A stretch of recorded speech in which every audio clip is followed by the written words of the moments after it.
Hello everyone, my name is Ece Naz Durali and I am currently serving as the Vice President of University Affairs within the Undergraduate Student Government.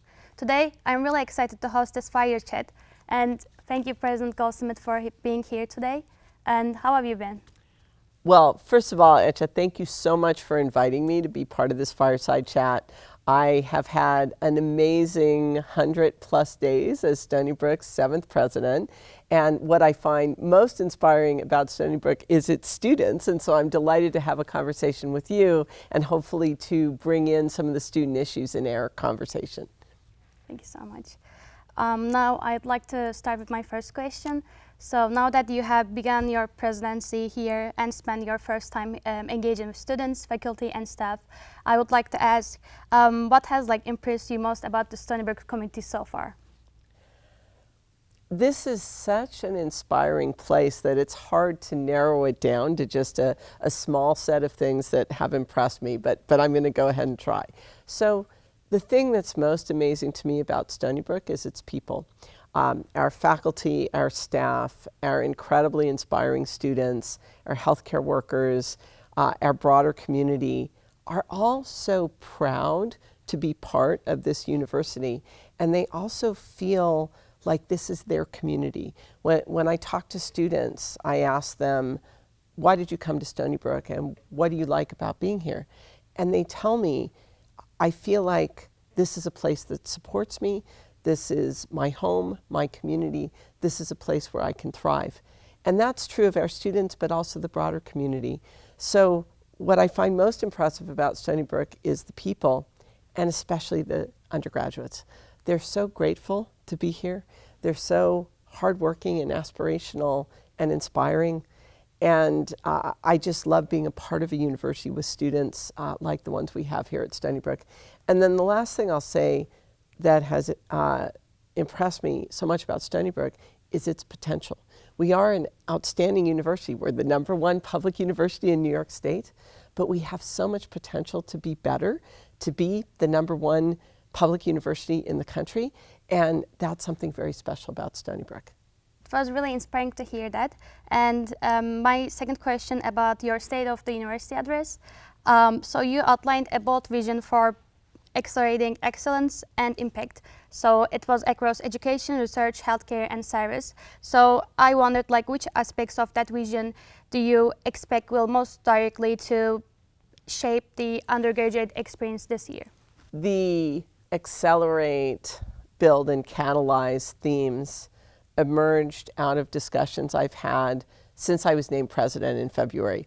I've had the opportunity to talk with so many people that are part of Stony Brook, our faculty, our students, our staff. I think about the ice cream social on my first day on campus, where there were hundreds of people lined up, and I asked all of them, what should we aspire to? What's great about Stony Brook? Why do you love it here? And so many of the people I met that day were students. I remember I met the basketball team, the women's basketball team. I met faculty from across East and West Campus. I met staff from across East and West Campus, students from all over every different major. And listening to their stories and their aspirations for Stony Brook is what came together as this ABC set of themes. So accelerate is to accelerate our excellence and impact across the areas you mentioned, education, research, healthcare, and service.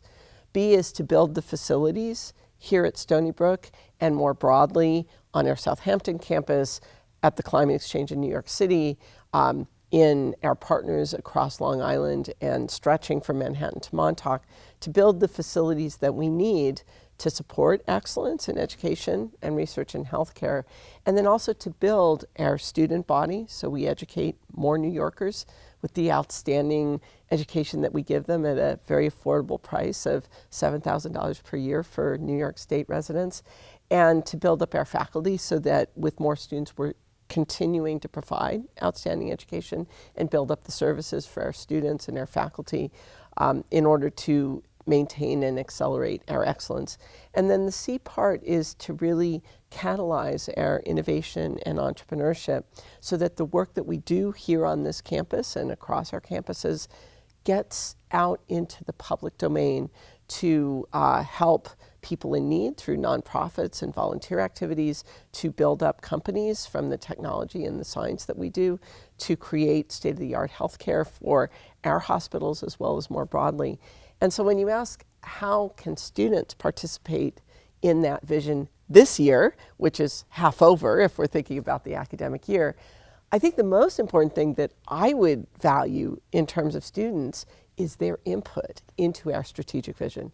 People ask me what's my strategic vision as the 7th president of Stony Brook, and I say it's not my vision, it's our vision. We have to craft it together. And the best ideas come from young people. That's what I love about being in a university, is students have the best ideas. They are unconstrained in how they think about the world. So I would love for our students to participate in the strategic planning process. We've had 2 town halls. We're going to have other opportunities for students to participate. There's a page on my website where anybody can submit an idea, from we want Chick-fil-A in the dining hall to something broader like we want more internship opportunities, or we want a different major, or we want better mentoring opportunities or better leadership opportunities. So for the students, I hope that they will contribute to the strategic planning and helping to shape this vision. And then in addition to that, what I would say is that even though we're in the process of doing strategic planning now, there's things that we've already launched. We have an academic momentum campaign around student success. How do we ensure that our students get the education and broader services here at Stony Brook for their success in their personal and professional lives when they leave here? So we are working on activities and support systems and staffing to create better support for the success of our students, and I hope that that will benefit our students today and every day throughout the rest of the academic year. So that's just one example of things that we're doing now. One other example I'll say is internships. The Chancellor has challenged all SUNY universities to provide an internship experience for every single undergraduate, and I hope that we are able to do that for our students across every major. So that's another thing that's part of our strategic vision, but something that we're working on creating right now. It is really exciting to hear that. And I also wanted to thank you for being really accessible for us, for undergraduate students, because I know like in your website you also have officers for undergraduate students so they can reach out to you. Thank you so much for sharing those insights with us too.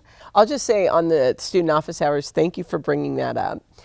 Any student can make a 15-minute appointment with me on my website to talk about anything. And so that's another way that students can be impacted by the strategic vision this year, is they can come and talk to me. It doesn't need to be about Stony Brook. It can be about their own professional aspirations, or what it's like to be president of a university, or things that they think we can improve here at Stony Brook. So I really hope students will engage in the office hours. And I have to say that the conversations I've had with students in my office hours have been so incredibly inspiring. We've talked about every possible topic that a student might raise with the president, and I come away from every one of those meetings inspired by the students that we have at this great university. Thank you so much. Again, as related to your talking points, recently New York State announced a $300 million investment in Stony Brook's quantum research and the innovation hub.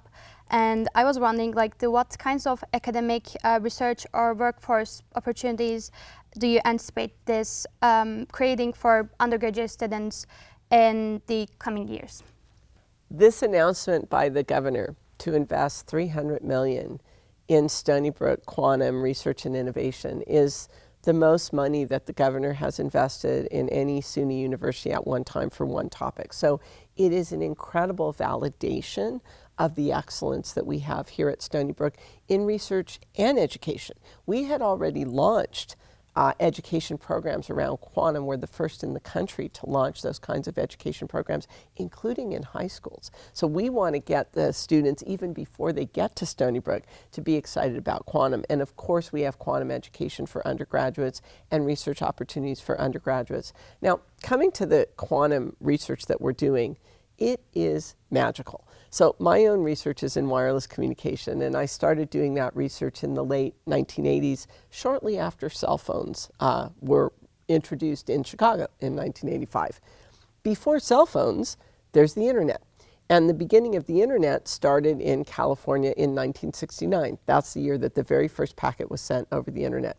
So when I think about the trajectory of communication technologies, there's the wired internet, which started in the late 60s in California and moved west. There's cellular technology that we use every day, started in Chicago and moved south and east and west. And today, the next wave of communication is quantum, the quantum internet. It's starting here at Stony Brook. We are the only university in the world that has built a terrestrial, that means on Earth, quantum network. We have 5 nodes stretching across Long Island and into New York City to Columbia. We are building a wireless quantum link between Stony Brook and Yale University. And that network is the beginning of the International Quantum Network, which will enable quantum computers to talk to each other. It will enable quantum data centers to store massive amounts of data. It will enable quantum sensing devices and other quantum devices to talk to each other. And that is happening right here at Stony Brook. We are leading the world in quantum information technology. That is one of the reasons I say that Stony Brook has so much potential for upward momentum, because we are leading in the most exciting area of technology today. It was like absolutely inspiring to hear all of these, and I'm really excited to see like what's going to happen in the like upcoming years in Stony Brook. And my other question is also related to like as like co-chair of Brookhaven Sciences Associates and the New York Climate Exchange. You hold leadership roles in 2 most influential research entities connected to here, Stony Brook. So how do you hope to integrate these partnerships into the student experience, and maybe like through internships, mentorships, or any kind of experiential learning? Sure. So I'll talk about Brookhaven and the New York Climate Exchange separately because they're very different. So Brookhaven is one of the top national labs in the country. It's run under the auspices of the Department of Energy. And it is an incredible facility. First, it's got the collider, which is basically exploring the foundations of particle physics. And so many incredible discoveries have been done at Brookhaven around particle physics using their equipment, including the collider, which I visited, and it's incredible. It's so inspiring to see it. But they do other research there as well. Our quantum communication networking has been done in partnership with Brookhaven. They're one of the nodes on the network, and they helped us build the network from day one. So that partnership was instrumental. They're also partners in new ways of energy storage, which is essential if we want to move to green energy and storing energy from wind and sun and so forth. They have incredible research in imaging, which is important for medical applications. It's also important for semiconductors. As we're looking to build smaller and smaller semiconductor devices, we need imaging that can see into those small devices and understand how they're working. And this is just one of the many, many ways that Brookhaven, as a national lab, is advancing the frontiers of science. The beauty of being at Stony Brook and overseeing Brookhaven, so I am co-chair of the board of directors of Brookhaven, is it enables us to forge very, very strong partnerships with Brookhaven around areas of mutual research interest. So the quantum is already a partnership, the imaging is a partnership. We're looking to possibly build a partnership in semiconductors with Brookhaven that would bring the semiconductor industry here to Long Island between Brookhaven and Stony Brook. And so we have an incredible resource in Stony Brook and Brookhaven partnerships to do interdisciplinary research, benefiting from the equipment and investment of the Department of Energy in Brookhaven and the exceptional faculty and students that we have here at Stony Brook. I will mention that President Trump just announced a new initiative called the Genesis Initiative, which is looking at advancing AI and quantum with a huge investment by the government through the national labs. So for Stony Brook to have Brookhaven right next door, which is one of the nexuses of this new initiative to build U.S. superiority in quantum and AI and semiconductors, is a tremendous resource for us. Now, how do students get involved in Brookhaven?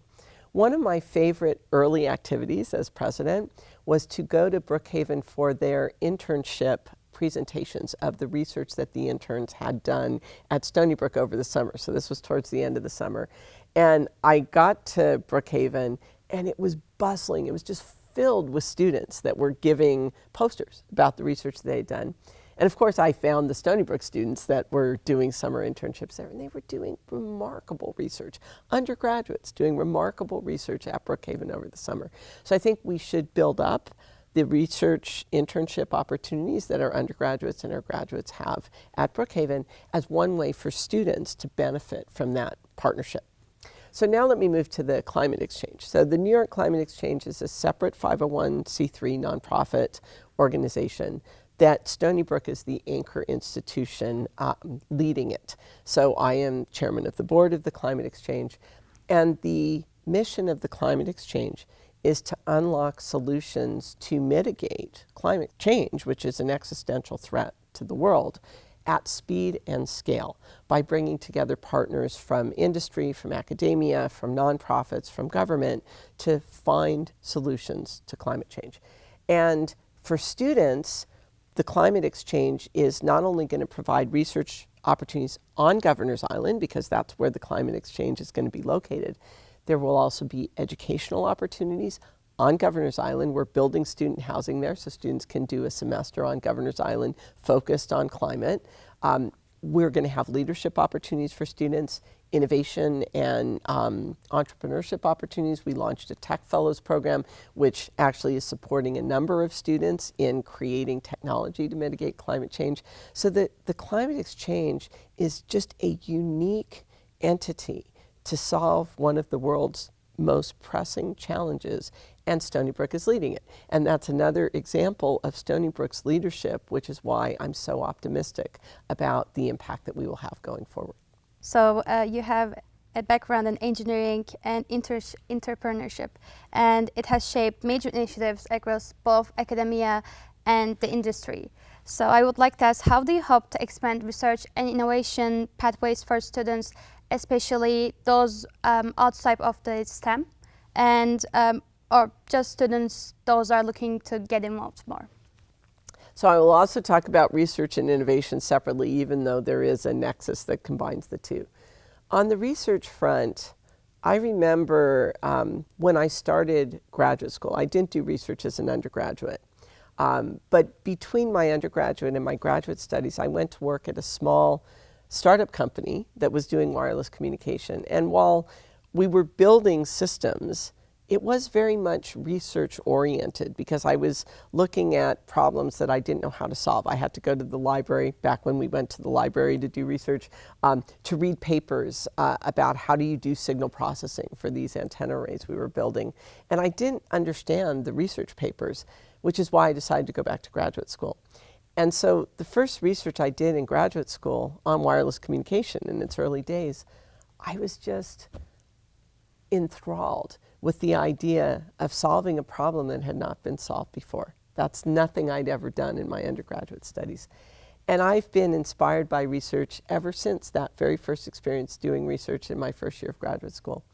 So I would like every one of our undergraduates to have that experience of doing research, whether they do it in a faculty member's lab or research group, and that spans science and technology and humanities and social science, because there's research in all those areas, or they go to work in a company where they can do research, just to get the experience of solving a problem that has never been solved before.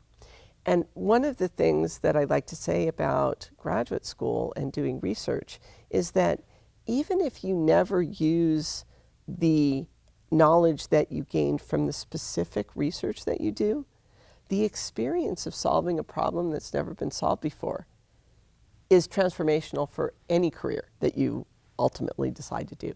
So on the research front, I would really like to expand the research opportunities for our undergraduate students. And I'd like to expand the research that we do here at Stony Brook in general. That gets back to the ABCs. Accelerating our excellence in research means we need to do more research, because there's many challenging problems facing the world, facing humanity, that we at Stony Brook can solve We just don't have the capacity in terms of our faculty and graduate students to work on those areas. So I'd like to expand the research that we do. Now, coming to innovation and entrepreneurship, most people think of that as starting a high-tech company and ideally making a lot of money. That's not how I think of innovation and entrepreneurship. To me, innovation and entrepreneurship is starting something new. So innovation is coming up with a new idea. That can be within a project that you're doing for your class. It can be as a student government representative or leader to say, I think we can do better by our students by starting a food pantry or coming up with a new activity like Light the Brook. These are all innovations. Entrepreneurship is creating a new path to doing something. And again, that's not just about starting a high-tech company. You can be entrepreneurial in any job that you have by thinking of a new way of doing things. And so I would like our students across all majors to be innovative and to be entrepreneurial.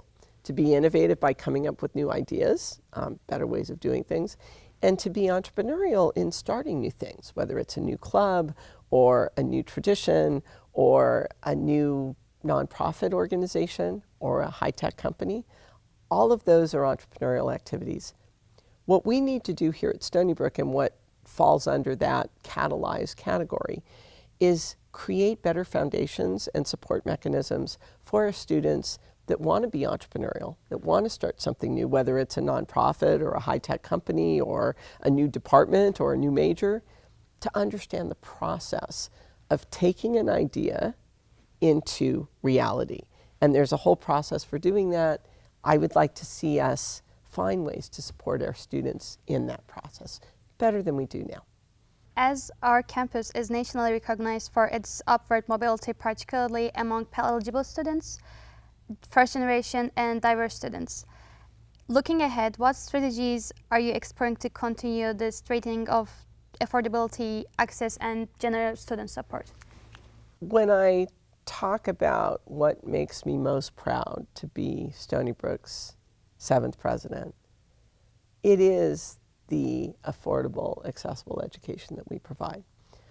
The fact that 40% of our students are first in their families to go to college, and about 40% are Pell eligible, and that we educate those students, if they're from New York State, at $7,000 a year tuition, which is one of the lowest tuitions in the country, and we provide an incredibly excellent education to those students, which sets them up for personal and professional success when they leave this place. I am so proud of that. The Assembly Speaker, Carl Hastie, who's a proud Stony Brook alum, has said that as long as he's the speaker, there will not be a tuition increase. And while that does create challenges for us financially, I'm very proud that that is his stance and that we have to find a way to educate these students at that price because it is so important to them and their families. So in terms of affordability, I am fully committed not only to the low tuition that we have now, because that's not low for all families. I mean, $7,000 a year is a lot of money to some families. I said in my State of the University address, when I was talking about what headlines people might want to read about Stony Brook a decade from now, what headlines would we want to create? One of them was that we offer free tuition to every first-generation student. I'd love to be able to do that. I'd love to be able to offer more financial aid to our students, especially those most in need, because again, even at $7,000 a year in state tuition, that is out of reach for some students. Living on campus is out of reach for some students. I remember talking to one of our students at one of the student events, and she didn't live on campus, and I asked her why, and she said, my family can't afford it. She would love to live on campus. I want to find ways for those students to live on campus because it's a very different educational experience to live on campus versus not living on campus. Now, some students might not want to live on campus, but I'd like to house every student who wants to live on campus here and make it affordable for them to do so. So that's my commitment to affordability. In terms of accessibility, we do have an incredibly accessible education here. The EOP program is a program that I am so proud of, and I think it showcases the vision of New York State. This program has been in place for decades to find a way to take students who are capable of being successful at college, but maybe didn't go to the right high school or grew up in an environment where they weren't able to study and be successful in school to their full capabilities. This program brings these students here, and they are so successful. We had a student dinner with EOP students a couple weeks ago, and every one of those students is thriving. And it makes me very proud to say that we bring in students that would struggle at other universities because those universities don't necessarily have that level of support. But here at Stony Brook and in SUNY, we do support those students. And I think that is key to us being accessible to every student in this state can come here and get the support they need to be successful at Stony Brook. And the last one was about upward mobility. And I think that when I look at the education that we provide our students, all of our students, and yet, you know, the students that come in the lowest 20% income level, our Pell eligible students, leave with the opportunity to be in the top 20% of income earners. What that means to their families and to them is so important to Stony Brook's mission and culture. And so the things that make us special today, our affordability, our accessibility, and our upward mobility, are so core to Stony Brook's identity that whatever we do in our strategic vision, whatever headlines we write today that we want to accomplish a decade from now, have to only enhance those three things. We have to make sure that Stony Brook is affordable to every one of our students and their families, that it's accessible to every one of our students, and that it provides upward mobility. And I'll say one more thing that I'm incredibly proud of about Stony Brook. Our Pell eligible students have a higher graduation rate than our non-Pell eligible students. That is a remarkable statistic, and one that we will continue to ensure that students from all backgrounds come here and thrive. You mentioned diversity, and I also want to touch on that. I'm very proud to be in a system, the SUNY system, that endorses the fact and describes the fact that diversity is about excellence. It is in the DNA of the founding charter of the State University of New York that we educate students from every segment of New York society, and we are a very diverse state. So diversity is in the DNA of SUNY, it's in the DNA of Stony Brook. And what I've seen throughout my career is that diversity is about excellence. If we bring diverse people with diverse ideas and diverse perspectives and backgrounds to solve a particular problem, whether it's how we better educate our students, or how we build a quantum network, or how we provide outstanding compassionate healthcare, the diverse people with diverse ideas that come to solve that problem will always solve the problem in a better and more impactful way. And that is the strength of Stony Brook. It is our diversity that makes us so excellent. It was really nice to hear Stony Brook's mission in these areas. My other question is, again, we have a really large and diverse campus, and students talk a lot about wanting to really feel truly connected here. So from your own perspective, what does belonging look like in practice, and what early steps are you hoping to take to strengthen the student support and community across our campus? So in terms of student support, we can always do better. We have enhanced our student support activities and investments. One of my favorite events in the last few weeks was we opened a health science center over on East Campus for our health science students, which provides a gathering place for them, a place where their clubs can operate. It provides student services on career services and mental health and other support services. And I love the fact that we're taking our student services to where the students are. Earlier today, I was in the Union, where we have a food pantry. I'm so proud that we have a food pantry so that our students don't need to worry about food insecurity. They can always go there and get food if they are hungry. And I also love the game room in the Union and all the services that the Union offers. So we have a remarkable student affairs team that cares so deeply about our students from the day they first walk onto our campus to their graduation day. I was part of Welcome Week, helping students move in with Wolfie's help. And I asked students throughout the week, because I thought what we put on for our students was exceptional. But I always want to hear from students. You know, doesn't matter if I think it's great. They have to think it's great. And I asked them, what could we have done better to welcome you and your families here during Welcome Week? And they said nothing. It was an amazing week. I feel like I'm at home here. I belong here. One of my other favorite events that week was we had the service day on the Saturday morning of Welcome Week. Students had just moved in. They were having their first classes on a Monday morning, and Saturday morning they got up at 8 a.m. to come and participate in volunteering for our local community. That sets the tone for the culture that they're going to experience here at Stony Brook their whole time here, that they get up on that weekend, their first weekend on our campus, to volunteer to help other people.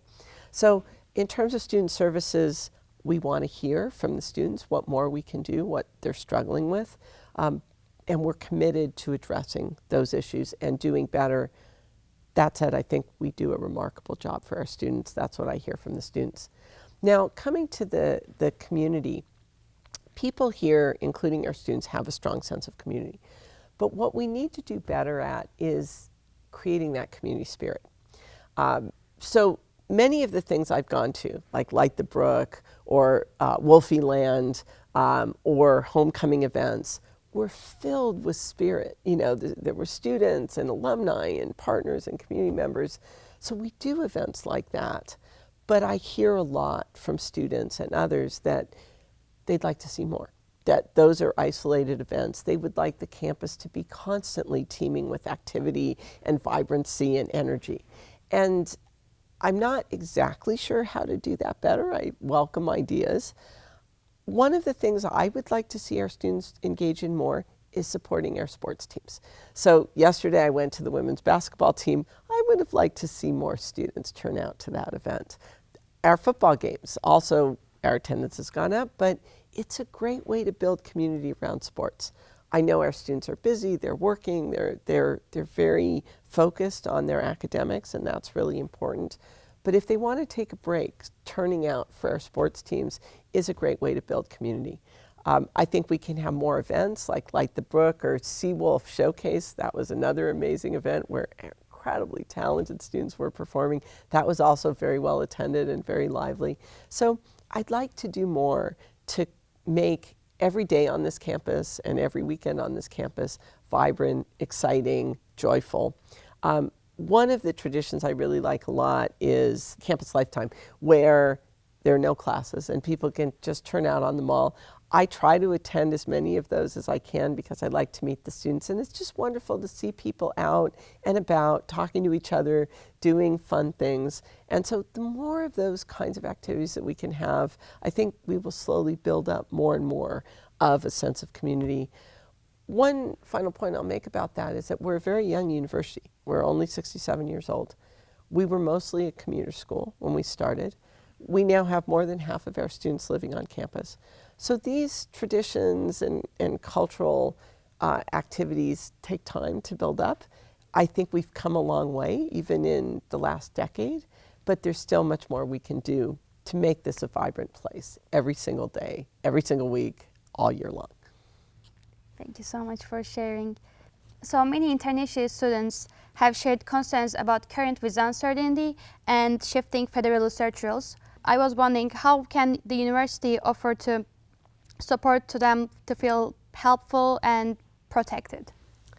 It's a very important issue for our international students and for our entire community, because international students are such an important part of Stony Brook's research and education mission, such an important part of the United States research and education mission.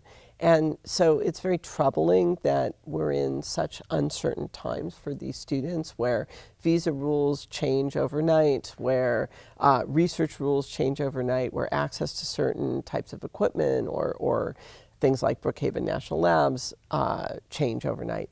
And so we are committed to supporting our international students, to help them understand these shifting rules, to help them navigate them, and to support them in every way that we can to ensure that they can focus on their education and their research, which is what they're here to do.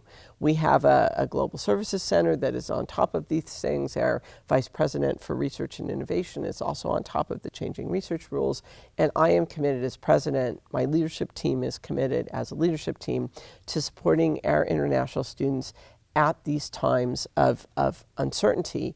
And in addition to understanding the rules as they change and helping our students navigate that, we are very strong advocates with the federal government on the importance of international students, on the impact that they have on the U.S. economy when they come and study here and stay here, and that they are really the foundation for the exceptional research that we do in U.S. universities. So I am a strong voice. Stony Brook has many strong voices. SUNY has many strong voices within our elected officials to advocate for international students and ensure that these uncertainties are mitigated so that they can continue to do research and study here. Also, a lot of students genuinely value having strong advising, mentorship, and academic support as they navigate their college.